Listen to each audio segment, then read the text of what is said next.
உங்களை யாரும் கடத்த முயற்சி பண்ணாலோ ஒருத்தரோ இல்ல கும்பலாவோ சேர்ந்து உங்களை தாக்க முயற்சி பண்றாங்க அங்கிருந்து தப்பிக்கணும் அப்படின்னா உங்க போன்ல இருக்க பவர் பட்டனை 3 டைம்ஸ்ல இருந்து 5 டைம்ஸ் வரைக்கும் நீங்க பிரஸ் பண்ணீங்கன்னா 112 அப்படிங்கிற நம்பருக்கு எமர்ஜென்சி SOS மெசேஜோ இல்ல காலோ உங்களுக்கு போகும். உங்க போன்ல செட்டிங்ஸ் ஓபன் பண்ணி சேஃப்டி அண்ட் எமர்ஜென்சி அப்படின்னு டைப் பண்றது மூலமா உங்களுக்கு தேவையான மாதிரி அந்த செட்டிங்ஸை மாற்றி அமைச்சிக்க முடியும்.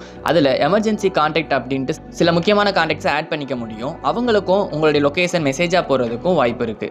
இது ஒவ்வொரு போனுக்கும் ஒவ்வொரு மாதிரி மாறும். இந்த ஃபீச்சரை இப்பவே ட்ரை பண்ணி பாருங்க. மேபி 112 எமர்ஜென்சி சென்டர்லேருந்து அட்டன் பண்ணால் கூட நான் டெஸ்ட் பண்ணுறதுக்காக கால் பண்ணேன்னு சொன்னால் கூட அவங்க ஒன்றும் சொல்ல போகிறது கிடையாது. நீங்கள் அந்த காலை கேன்சல் பண்ணுறதுக்கும் அதில் ஆப்ஷன் கொடுத்துருக்காங்க. இந்த ஃபீச்சர் எதுக்கெல்லாம் யூஸ் ஆகும் அப்படின்னா நீங்கள் தனியாக ஒரு பிரச்சனையில் மாட்டிக்கிட்டாலோ இல்லை ஃபயர் எமர்ஜென்சி ஹெல்த் எமர்ஜென்சி அப்படின்னு எந்த ஒரு எமர்ஜென்சினாலும் நீங்கள் இந்த ஃபீச்சரை யூஸ் பண்ணிக்கலாம். இந்த வீடியோ உங்கள் ஃப்ரெண்ட்ஸ் அண்ட் ஃபேமிலியில் இருக்க எல்லாருக்கும் ஷேர் பண்ணுங்கள். முக்கியமாக உங்கள் வீட்டிலேருந்து வெளியூரில் வேலை பார்த்துட்டு இருக்கிற உங்கள் வீட்டு பெண்களுக்கு அதிகமாக ஷேர் பண்ணுங்கள். இந்த வீடியோ பிடிச்சிருந்தா லைக் பண்ணிட்டு கீழே இருக்க சப்ஸ்கிரைப் பண்ண கிளிக் பண்ணிக்கோங்க. அப்போ தான் நாங்கள் தினமும் சொல்கிற ஏதோ ஒரு யூஸ்ஃபுல் இன்ஃபர்மேஷன் உங்கள் மொபைலுக்கு வரும்.